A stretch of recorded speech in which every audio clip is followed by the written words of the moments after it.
pulled over for that reason and asked to leave the state? I've been arrested 3 times In Utah? in California. Oh. When I was younger, I was arrested 3 times and wanted to know where my green card was. And I said, now, I tell you something, people. Can't you understand that where I am from, the way I talk?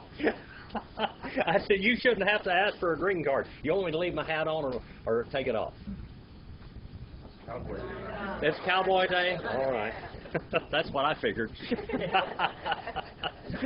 This is Cowboy Day. I have my ribbon shirt on, and my dad's belt buckle that he won in during World War II for the world champion Brahma bull rider. That was Dale Remling. That's the belt buckle he won.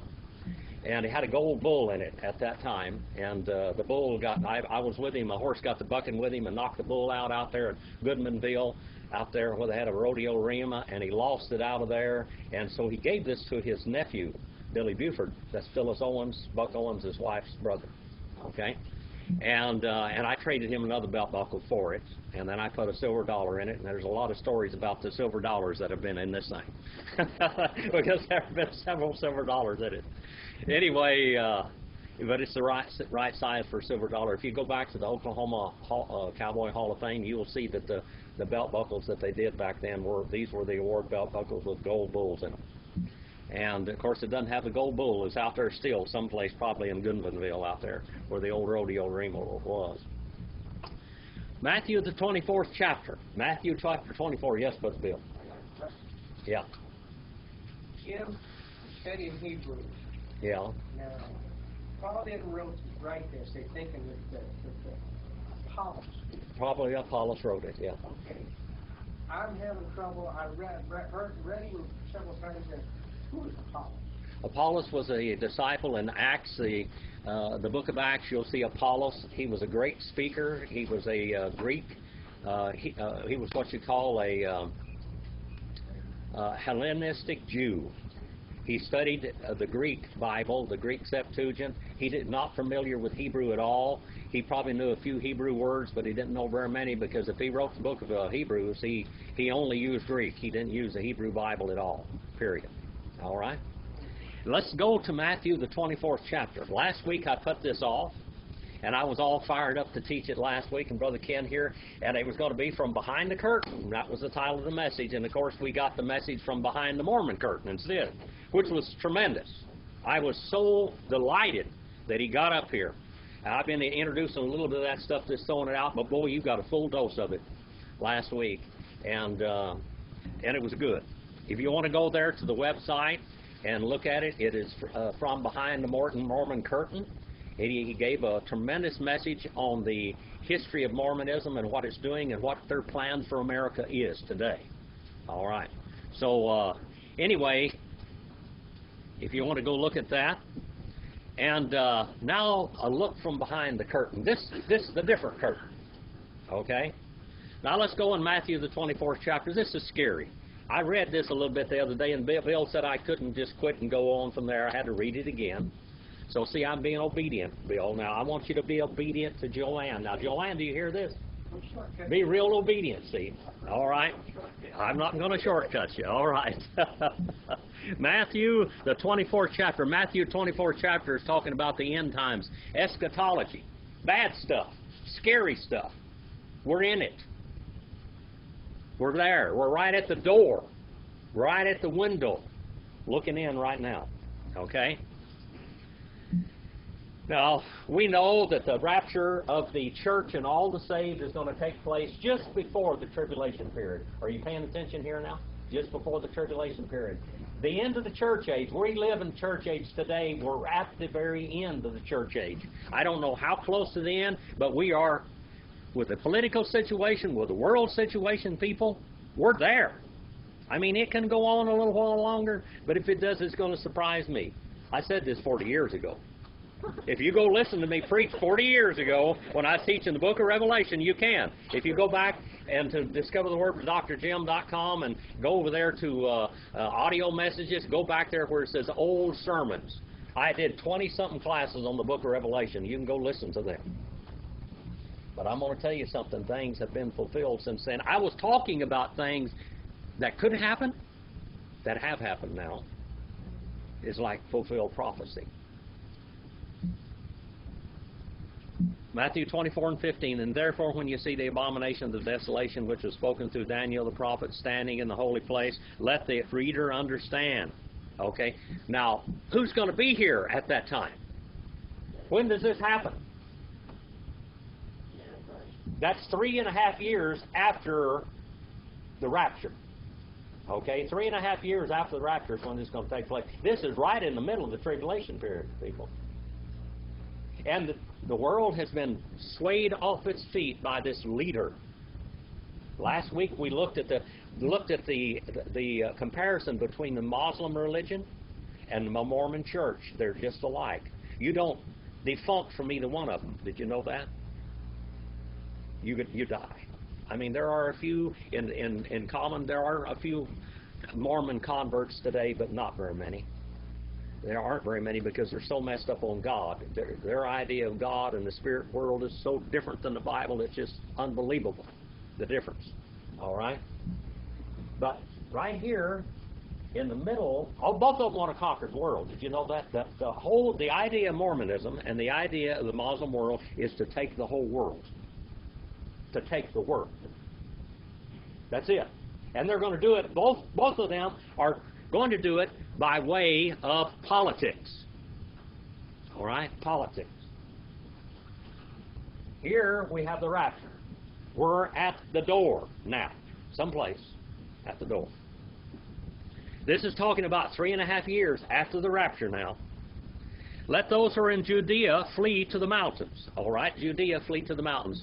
Now, where it's talking about down here is probably Petra. Down there at the city of Petra, down in it is a natural fortress. Okay? Let him his on the housetop not go down and take things out. Don't take anything out of your house. If you're in Jerusalem when this takes place, and this is where it's going to happen. And by the way, the whole world is going to see the Antichrist when he pulls this abomination of desolation. Why? Because now we have worldwide television, and we have worldwide iPhones. You can see it all over the world, and the whole world is going to see it. Okay? Don't go down and get anything out of the house. It's too late. Don't worry about anything material at all, because it's life and death. Flirting with death, playing with danger, a life and death decisions. Okay? This is a life and death decision. If you're going to get out of here alive, you're going to have to leave everything you've got and run. Leave it all. Escape with your life by the skin of your teeth, so to speak. Let him who is on the housetop do not go down and get things that are in his house. Let him who is in the field do not turn back to get his coat or his clothes. Don't worry about it. 2 out of every 3 Jews in the world is going to die. 5 out of every 6 Gentiles is going to die. There's going to be a lot of dead people on the earth. Okay, a lot of dead people. But woe to those who are with child in those days, who nurse babes in those days. And by the way, this is 3.5 years after the rapture. So the children are going to be born. They're going to die.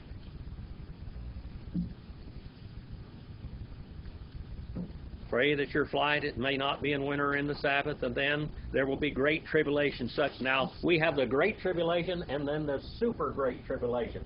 This was tribulation here. This is going to be a terrible tribulation for people that are saved after the rapture. People are going to be saved. If you're not saved today, tomorrow you may be in the tribulation period. Then you get to die. You don't get to get raptured. Then you get to die. Today may be a life and death decision. Okay?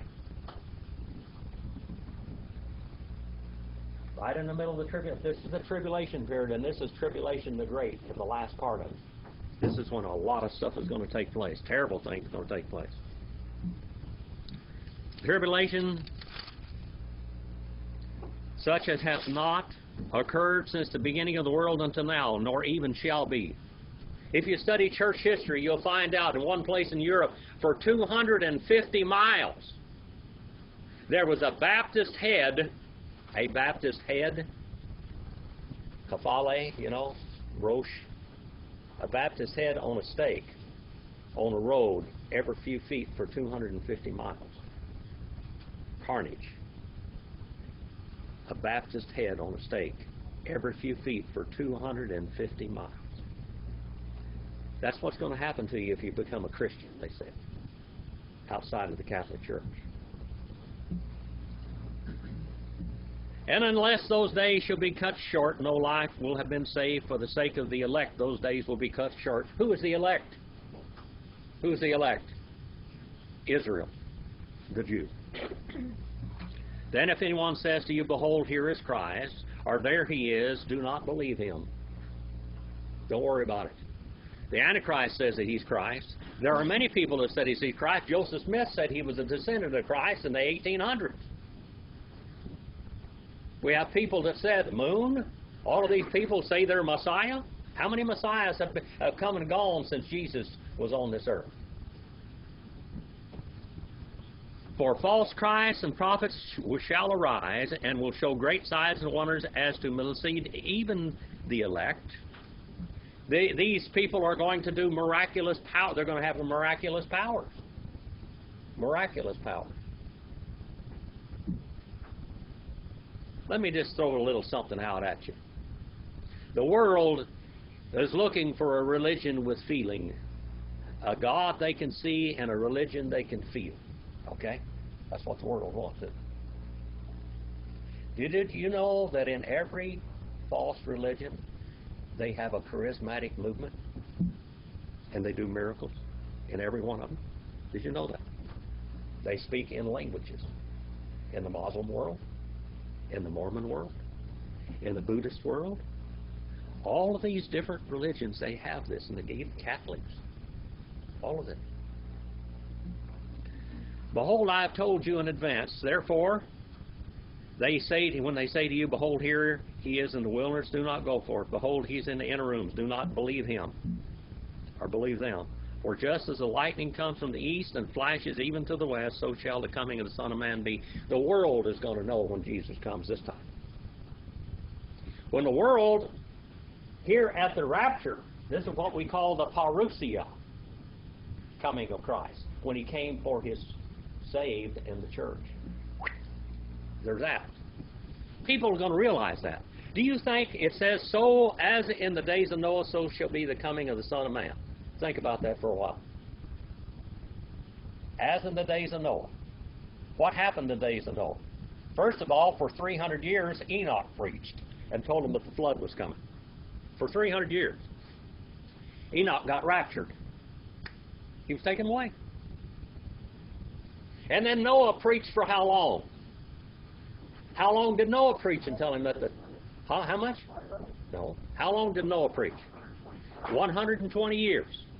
Noah preached for 120 more years. That's 420 years that they had warning. The church has been sounding forth this warning for 2,000 years. Okay? And it said they were eating, drinking, and being merry and going on, just carrying on just like the world was never going to come to an end. Okay? People do that today. They just carry on. They eat, they drink, they get jobs, they worry about everything in the world today. You need to worry about getting a roof over your head, and you really need to worry about getting clothes on your back and food on your table. Those are necessary things. Okay? But you ought to live as if this is the last day before the rapture. The last day before the rapture, because it could be. It could be the last day. Now, there's two groups in this room here today. There are saved people and lost people. Okay? What group are you in? Saved people. All right? What are you doing? What are you looking for? The coming of the Lord. Lost people. You know what you're looking for? You're looking for the tribulation period. Because it's coming. The tribulation period is coming. Let's go on a little bit further now. Wherever the corpse is, there the vultures will gather. Yeah? That's what happens, isn't it? The other day when Charlie died out on the ranch, Charlie went down. And he was out there and we were trying to save his life. And we got things turned around on my llama. And we had to have a shade over him out there and everything. I had ivies going into him. He had a sunstroke because we had 115 days out there for day after day after day after day after day. He finally went down. And I called the veterinary out and I said, see if we can do something to save his life. I said, I know he's dying. He said, yeah, he's trying to die right now. So we went out there and I saw that poor little animal go through terrible things. I've had low blood sugar all morning. When I got up, I had low blood sugar. And I was shaking when I was drinking that a while ago. And it's terrible to go through low blood sugar. And his fluids and his chemistry was so off that they started putting the things that he needed in his system. He was sitting there just shaking all over, just shaking all over. The poor little thing was just shaking. And I was sitting there petting him and talking to him and everything because I know exactly how he felt. Those little animals feel like we do. They got all the feelings you have. They love, they hate, they fear, they have sicknesses. I sat there with him until he died. And he turned around. Things got better, but he threw up and strangled to death. We had him turned around. His fever was down. He had 108 temperature from the sunstroke. It's supposed to be 101. We had him back down to normal. Had his fluids back up and everything else. Got him turned around. Revelation, the 5th chapter. Revelation chapter 5. Revelation chapter 5. Let's go to Revelation 5 first. If I can find it. I know I got it in my Bible. This is a wonderful, wonderful, wonderful chapter for children of God to read every week. Because this is what we're looking forward to. Lost people, this isn't for you. It ain't going to do you one bit of good. Not a bit of good. Now, this is talking about the book of the 7 seals. 7 seals. What it was is a scroll. How many of you ever had a piece of paper rolled up? This scroll here has got a wax seal in 7 different places. You can unroll it so far, and it's got another seal. And then you unroll it, and it's got another seal, and you unroll it. This is not a codex book. This is a scroll. Okay? And I saw the right hand of him who sat upon the throne, a book written inside and on the back and sealed up with 7 seals. And I saw a strong angel proclaiming with a loud voice who is worthy to open the book and to break its seals. And no one in heaven or upon the earth or down under the earth was able to open the book or look into it. Not above the earth or on the earth or out in space anywhere. Okay? And I kept on weeping greatly. This is John. He's crying because you know what this book is? Who knows what this book is? The Lamb of God alive. Nope. What is this book? This is a book. The Lamb's Book of Life is very important. Are your names written in the Lamb's Book of Life? That's something you need to ask yourself right now. Is your name in the Lamb's Book of Life? Because if you aren't, you are living on dangerous ground, people. You're on dangerous ground. I asked Steve there to do a very dangerous thing yesterday. How many of you know what a hornet is? They're bad.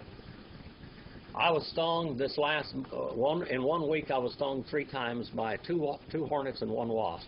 And the wasp left his stinger. It was a guard wasp. There's guards are bad. There's like the devil himself, you know. He got on my arm and just stuck stingers in me. And I had finally, after a week, my arm was all swollen up still. I had to go back, and the doctor had to cut them out because I wasn't getting any better. My joints are shot. My whole system is full of toxin from this. I was stung 3 times in 1 week. My joints hurting all over the place. Bees, you know, if you get stung by a bee, if you live through it, you know, sometimes that's very toxic too. But it can make your arthritis better. Hornets and wasps tear you up. They ruin your joints. I hurt all over. Well, we had a big hornet's nest out there underneath an old rabbit cage about this size yesterday, and I had killed, in the last 3 weeks, I've probably killed from 3,000 to 5,000 hornets and wasps. That's how many are out there. You couldn't walk out the back door. I was attacked every time I walked out the door. Anyway, they had one underneath there. I couldn't get down. So I asked Steve. I said, Steve, you will go out there and spray this deal. Well, he said, can I get hurt? And I said, yeah. Can I get stung more than one time? I said, yeah, there's about 100 of them in there. But I said, you got to be smart.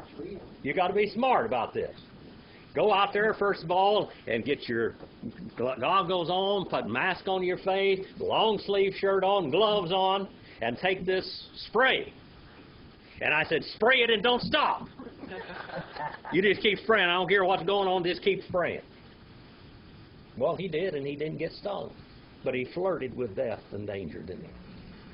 How many of you ever have been in a bull ring with a Brahma bull? A mean one. All right? I've rode him, I fought him, I slapped him in the face. I flirted with danger, you know, when I didn't have good sense, you know. I liable to do anything. My stepdad, Dale Remling, you know, that's a real famous outlaw. You know, he was pretty famous. You could look him up. One time I was out there on Castle Loma, and we were building a horse stable out there and everything else. We built them. Well, anyway, he had this Brahma cow with a calf. And she got out there in the alfalfa field. And he went out there and he roped that Brahma cow. She had some real nice sharp horns on her and everything else. She was meaner than sin, boy. And I went out there and he said, come out here, Jimmy. And this field was flooded with about a foot of water. Flood irrigation. Well, I went out there tromping around across there. He said, come here and lead this cow back to the pen, put her in the pen. He's on a horse. He ropes this cow. And then he throws the rope down to me. Lead her back over there. Yes, he'd do things. You know, he'd get a bronc, and he said, this bronc's rough, son. And he said, if I get thrown off, I'll hurt. And he said, you won't hardly ever get thrown out of a saddle. I never seen you thrown out of a saddle. And if it falls on you, you're tough. It'll break me up. So you ride this one. Well, this cow, he threw the rope down to me. He said, don't you turn loose of that rope. And I knew what was going to happen if I turned loose of that rope. He's going to beat me with that rope. And I mean beat me with that rope. I'd had stripes on me for 2 months. So I held on to that rope, and that cow charged me every 20 feet. And I dodged her. She had sharp horns, people. I was flirting with death right out there, and he didn't care. He didn't really care about me, my safety, because he knew I was tough. You know, he said, you're tough. And she'd hit the end of that rope, and that rope was sails burned through my hands. My hands were burned up by the time I got her over there. And I got her over there in the pen, and I was so mad at her time I got out there. I got a burlap bag, and I got out there and I started fighting her with the sack. And I'd slap her in the face every time she'd charge me. Wham! As hard as I could hit her. I was mad. Well, Dale, in the 1940s, he was a Brahma bull rider. He was one of the best in the world. Matter of fact, he was the best in the world. In the Cow Palace, he was up there. How many of you ever heard of Joaquin Sanchez? He was a real famous rodeo clown. He was the one that used to bring the little donkeys out in the suitcase and turn them loose out there in the ring, and he could do somersaults over bulls and everything else. How about Slim Pickens, the movie star, Slim Pickens? Well, Slim Pickens was a rodeo clown. And he was one of the greatest horse riders I ever saw. I met both of these guys. I wanted to be a rodeo clown just like Slim Pickens and Joaquin Sanchez. And I trained under him a little bit. Well, anyway, Dale was riding this bull, and he won the world championship. But when he got off the bull gored him and run a horn all the way through his body and carried him all over that arena with his guts stretched out and that bull's horn all the way through him and that bull shaking him all over. Joaquin Sanchez and Slim Pickens took that bull off of him. This is a belt buckle that he wore, that he won. It had an award, and it's got a silver dollar in it now because the award got knocked out. I told you about it a little earlier. But he won this belt buckle for the greatest Brahma bull rider in the world. But even though he won, he almost lost his life. He almost lost his life. Living is dangerous, no matter what you do. Living is dangerous. Right here we have a book that has the title deed of the whole universe. It is the title deed to the whole universe. What did it cost Jesus to buy it back? No one was found worthy When I go through the shakes with low blood sugar, and brother, you know what I'm talking about, brother. You've been through it a lot of times too. It's horrible. It's like death, man. It's terrible. When I saw that llama out there shaking the other day and sweating and going on, I felt exactly what he was feeling. No one in heaven or upon the earth or down under the earth was able to open the book and look into it. And I kept on weeping greatly, for no one was found to open the book or to look into it. And one of the elders said to me, "Stop weeping. Behold, the Lion, that is from the tribe of Judah, the root of Jesse, and who has overcome, so as to open the book and its 7 seals." Who's that? Jesus. That's our Jesus. That's our brother. That's the one that came down. That's the one that became our kinsman, redeemer, our Goel. Goel. That's the Hebrew word. He's our relative. He's our relative. And I saw between the throne and the 4 living creatures and the elders the Lamb standing as if having been slain, having 7 horns and 7 eyes, which are 7 spirits of God sent into all the earth. What does 7 mean in the Bible? Perfection or completion. Yeah. Complexion. And that's the word for Sabbath also. Shiva. 7. The number of completion. Complete. He is omniscient, isn't he? A lot of people say that Jesus doesn't know everything today, only God the Father. I'm going to tell you something. Jesus knows everything. When he rose from the grave, he was glorified. He was glorified. He came down and condescended and lived like we live in human body and suffered like we suffer.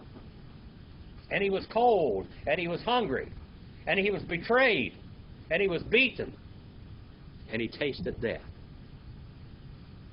And he came and took it out of the right hand of him who was sat on the throne. And when he had taken the book, the 4 living creatures and the 24 elders fell down before the Lamb, having each one a harp and golden bowls full of incense, which are the prayers of the saints. And they sang a new song. He's going to give us a new song to sing too. You know the Indians, they would sing a death song. When a man knew he was going to die, and when he was going out there, first of all, the Lakota says, the center of the universe is right here, because that's where I am. From here is where the universe takes off and goes on. And if they were going out and fight a battle, and by the way, they didn't fight battles just to be fighting battles. They fought battles to protect their families. And when they went out there and put their life on the line, they would say when they left out, this is a good day to die. This is a good day to die. If this is God's will, this is a good day to die, because I will die protecting my family. Jesus Christ died to redeem us, to buy back the whole universe, to buy it back. Satan is a powerful being, isn't he? Look at all the confusion, religious confusion, and the political confusion that he has caused in the world. Throughout all the world, the whole world. And even in the spirit world. And in the angelic world, look at it. You ever get worried that the Lord can't take this over one of these days? How terribly strong Satan is. If you just walk out the door, you don't even have to walk out the door. Just, he's here. How powerful is Satan? If you're here and you're lost today, he's in your clutches. He's got you in his talons right now. And he says, don't do it today. Don't accept Jesus Christ today. You got another day. That's living dangerously. That's like Dale did when he got up there in the cow palace when he was riding that bull. And he almost didn't make it. It wasn't for Joaquin Sanchez and Slim Pickens. He'd have been a dead man. They saved his life. But as far as I know, the man is in hell today. Now, I preached to him. I preached his funerals, both of them. But he never accepted Christ. He was an agnostic and an atheist. He said that if he was going to be a Christian, he'd be a Catholic because he could buy his way to heaven. That's rational, isn't it? Yeah. He could have been a Mormon. That way he could have been. God said, move over. where they are to take the book and break its seals. For thou hast slain and did purchase of God with your blood men from every tribe and tongue and people and nation. There is no ethnic separation or segregation with God. Some of these old Southern Baptists, and some of you might listen to some of those old sermons on my website there with some of those old Southern Baptists in there, and I believe in segregation. I believe them darker people have got souls. But they don't belong with us. Thou hast made them to be a kingdom of priests of our God, and they will reign upon the earth. And I looked and beheld the voice of many angels around the throne, and living creatures and elders, and a number of them were myriads of myriads. That means thousands of thousands. Thousands of thousands, saying with a loud voice, Worthy is the Lamb that was slain to receive power and riches and wisdom and mighty and honor and glory and blessing and every created thing. I don't know about animals. I know animals have souls because the Bible says they do. They have nephesh. They are individuals alive. There are certain animals I've seen, like Peanut out there on the farm, and even old Star out there, and my duck that I had, little old ducky. Things that are so smart that you and certain dogs that you have in your life that are beyond what we call animal life. They're smart. They think. They feel. They love. This is one place in the Bible that opens another door. Right here. And every created being, every animal, which is in heaven and upon the earth, down on the earth, and even in the water. I had a couple of pet fish in my life. Dakota, what was your pet fishy? You had Goldie, Fishy, and what? Tiny, Goldie, and Fishy. She had 3 fish. Even the fish you're going to sing praises to the Lord one of these days. They're all under the curse right now. All right. They're all under the curse. All things in them, and I heard them saying, To him who sits upon the throne and to the Lamb be blessing and honor and glory and dominion forever and ever. And the 4 living beings kept saying, Amen. And the elders fell down and worshiped. Who are these living beings? Who are the elders? Probably all the saved people. All the time, the elders. Now let's go to Romans the 8th chapter. Romans chapter 8. Let's look at this for a minute. Look behind the curtain. Romans the 8th chapter. I have it all written up here, see? Romans the 8th chapter.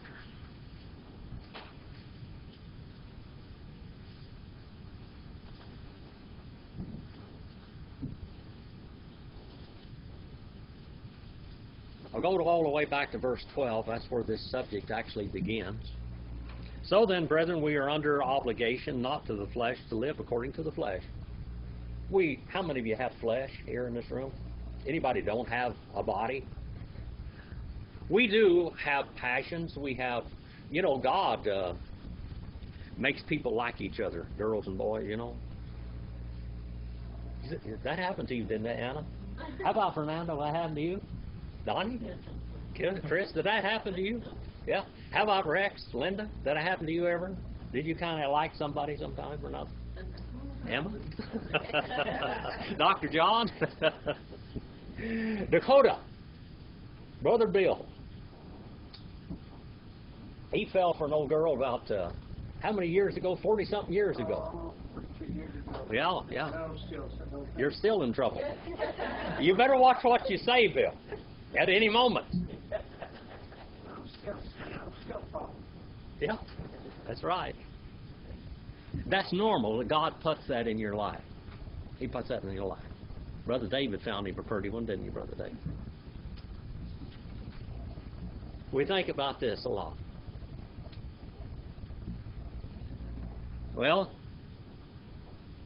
but to be an outlaw with passion, outside of the boundaries of God with passion, that's wrong. I always tell young people, boys and girls, When you're going with somebody, sex is after marriage, because if you start having sex, you're married. Right now. That's it. That's the act of marriage. Not only that, guys, when you start doing that, you own her. And she owns you. And you start taking care of her. And she starts taking care of you. That's just the way it is. That's God now. That's God speaking. That's God speaking. You be careful what you do, young people. When we live according to the flesh, you must die. When you live according to the flesh, you must die, huh? You in trouble, Brother Brett? Yeah.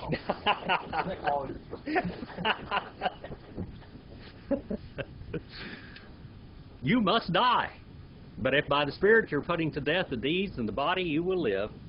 For all who are led by the Spirit of God, they are sons of God. Look at that. Now that one you can say amen to. Are you a child of God here today? You're a son of God. You're an heir of God. You get to see Jesus open that book. That is a title deed to the heavens and the earth. And you don't have to fool around with the old devil anymore. The old devil won't fool with you. He'll be put away in file 13, flushed down the toilet of file 13 forever into the septic system of the universe, which is called the bottomless pit, where they all roam together. How many of you want to be in file 13? Anybody here want to be in file 13? If you don't have good sense, if you got good sense, you don't want to be in file 13. Okay. Brother Brett, are you glad you're not in file 13? I am. You have eternal life, don't you? I do. Now. All right. Not for a while, for eternity. No, I meant like feet. I've been saved. Yeah, you've been saved for a while. For you have not received the spirit of slavery leading to fear. If you are not a child of God today, you are a slave to sin. Your language, your heart, your mind is a slave to sin. If you're not a child of God. Now, if you're a child of God, you can enslave yourself to sin too, can't you? Sure you can. You can go the wrong way. You can go the wrong way. And what happens when you go the wrong way? Your south end gets warmed up. You know what the south end is? That's the bottom. It gets warmed up. God will warm it up. And then you can thank God for warming it up. Because that way you know that you're a child of God. If you think you're saved and you can go out and do anything you want to and there's no repercussions, you better sit down and start doing a lot of crying. Because you're not His. And when you're not His, you're the devil's. How many of you want to be the devil's child? Anybody here want to be the devil's child? If you're not saved, you're the devil's child. You are in either one or two camps. You've got one or two places. We have not received the spirit of slavery leading to fear, again, but have received the spirit of adoption, weothesia, the placing as sons by which we cry out, Abba, Father. What is the Greek word for father? Brother Roger? Abba. Abba. All right. What does that mean? Father of the house. Is Jesus the father of your house? Is He the father of your house? Is He? Either He is or He is not. Are you living on dangerous ground? Are you living on dangerous ground? For the Spirit Himself bears witness with our spirit that we are children of God. And if children, heirs, also heirs of God, fellow heirs. That book that we talked about in Revelation, the 5th chapter, that's going to be yours. If you're a child of God, you're going to be a co-heir with Christ. You're going to be there with Him. If you're not, you're going to be in file 13, in the cesspool. How many of you ever cleaned out a cesspool? You people, you young people, you have nothing. You should have lived when I lived. We get out there and pump out the cesspool and then dig it out. And before the cesspools, there were outhouses. How many of you want to be in the eternal outhouse? Because they get filled up with dirt. Well, they get filled up with all kinds. You know, people go out and dig up old outhouses today because they threw everything down the outhouse. That's where the trash went. Sometimes they lost money, watches, everything went down the outhouse. They go digging around in there. Ah.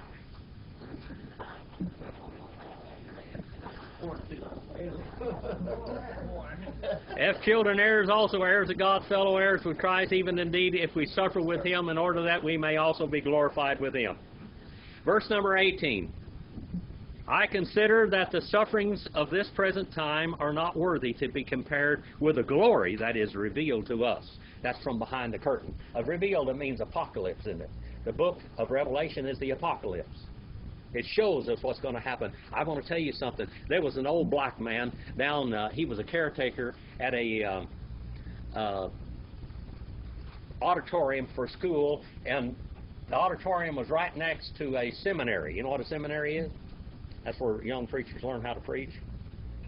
When they get for the first 3 years, you can't shut them up. They know everything. They do. You can't shut them up. They know everything. Well, these preachers were over there bouncing the basketball around and everything else, and the old guy was sitting there reading his Bible, and he was reading the book of Revelation. And these preachers came over there, smart boys, you know, really intelligent, you know. They had read the book of Revelation. And they asked this old boy, you know, and he looked so ignorant to them that they thought he could just barely read the Bible. And what are you reading? Book of Revelation. And they laughed and they said, you know what that means? He said, yeah, I know what it means. He said, well, tell us what it means. He said, Jesus wins. That's what it means. The 5th chapter we read of the book of Revelation, it said Jesus wins. Why did Jesus win? Because he gave it his all. All right. Verse number 16. For the Spirit himself bears witness with our spirit that we are present tense children of God. We're children of God. What are you going to give up if you don't accept Jesus Christ as your Savior? What are you going to give up? Anything?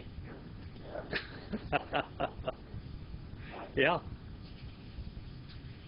Utter commitment to Christ is what it's going to cost you. That's when you put your whole life and your whole future in his hands. You give up everything in this world. You give up everything in this world for everything in this whole universe for all eternity. It's like an investment, a solid investment. And if children, heirs, heirs of God, fellow heirs of Christ, if indeed we suffer with him, in order that we may also be glorified with him. In verse number 18, I consider it that the sufferings in the present time are not worthy to be compared with the glory that is revealed to us. For the anxious longing of the creation itself, that's them animals over there in the 5th chapter. These are the animals. The animals in the creation are wanting you to be saved. Did you know that? The animals in the creation are longing. The whole creation itself is longing for you to be saved and give up, and for everything to come back under the 5th chapter where he opens up and we have the title deed, and the animal life suffers today. Do you know that? What was the curse on the snake? Because he was probably the king of all the beasts, you know, the snake, the Nahash. What was the curse? He's going to walk on his face, on his belly, and eat in the dirt. And we find out that he's even cursed during the millennial reign, because he's still walking on his belly. But all the other animals are not going to be killing each other. They're going to be getting along just fine. The anxious longing for the creation, all life waits eagerly for the revealing of the sons of God. They want this world to be brought back into order. God created the universe. It says, Barashith, in one of the beginnings, Elohim, Barashith, Bara, in one of the beginnings or in beginnings, created and brought to a finish, Elohim, the heavens. That word there means universe. And then he placed the earth there in it, Wiharis. And then the earth, she became formless and void. And we see God going out and mourning over and suffering over the faces of the deep. That is the whole story of Spirit God suffering over all of the corrupted universe, including man's life. Is Jesus' Spirit in your life today? Is Jesus Christ is the Spirit of God convicting you of sin, righteousness, and judgment to come today? He's suffering over you just like He suffered over the faces of the deep back then. The faces of the deep. The creation was subjected to futility, emptiness, irrational life, not of its own will. When God created animals, what did He create them for? Companions for man. And the animals were what? Subjected to this. How many animals got to die as sacrifices from the garden all the way to here? There's no need for that anymore, is it? You know, when I got saved, I had a dog named Yukon. I just loved that dog. And he was the most precious thing to me in the world. When I got saved, before I got saved, that is, I was thinking, I said, what's my most precious thing? I love this chicken over here, I love this chicken over there. And I was reading the Old Testament and said I had to offer a sacrifice for my sins. And I thought about sacrificing my dog, sacrificing my chicken. You know, that's what it said back there. And boy, when I found out that Jesus paid the cost, I was really happy. I didn't have to kill my dog. That old dog lived to be 30-something years old. I love that dog. Old Yukon. I named him after Sergeant Preston of the Yukon, you know. It's dog Yukon. The creation itself will be set free from its slavery to corruption into the freedom of the glory of the children of God. For we know that the whole creation groans and suffers. Every created thing in this world groans and suffers the pains of childbirth together until now. Not only this, but also we ourselves, having the first fruits of the Spirit, even we ourselves groan within ourselves, waiting eagerly for the adoption as sons, the redemption of our body. One of these days, this is a look behind the curtain. This is a look behind the door.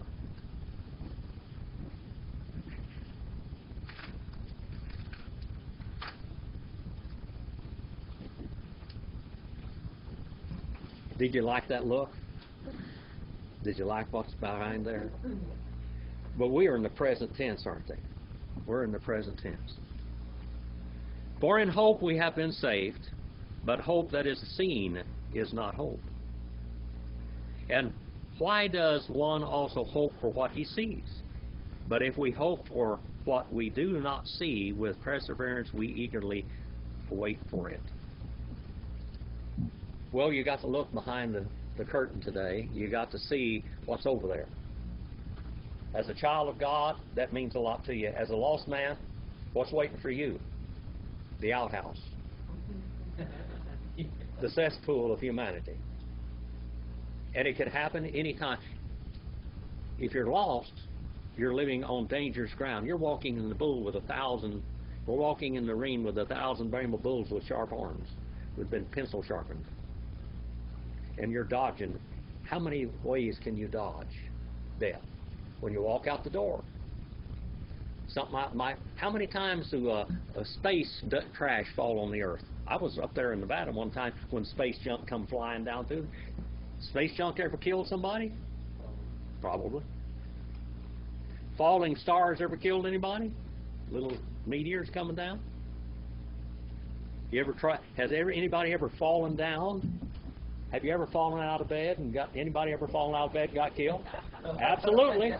One woman fell out of bed just before she was I think this was 2 or 3 days before she was going to get married. She fell out of bed and broke her neck. And she was a quadriplegic from then on. She could have died. Did anybody ever get any poison? You ever anything that's poisoned by accident? Get killed? How about walking out in front of a car? You know what happened to Joaquin Sanchez? That man, I saw him dodge bulls and do flips over bulls and everything else. He was up there in Tehachapi, California, and walked across the road, and a car hit him and killed him. And he dodged bulls all his life. You remember that, Brother Rex? You remember that? It's been a long time ago. I saw that man dodge bulls. He was going to train me to be a bullfighter. And he got killed walking across the road. You can get killed going to work. You can get killed anywhere. We live dangerously every day. We live in a dangerous world. In a dangerous world. This is Cowboy Day today. See, I'm an Indian, you know. You can't have cowboys without Indians. Dakota? There's an Indian right over there. There's Dakota. Cowboys and Indians. Cowboys and Indians did a lot of fighting, didn't they? That a lot of people dropped dead on both sides. But today, you don't have to walk out of here lost. And you don't have to walk out of here in rebellion to God, either one. I want to pray with you right now. I want us to bow our heads. And if you're lost right now, you can ask the Lord to save your soul and forgive you your sins.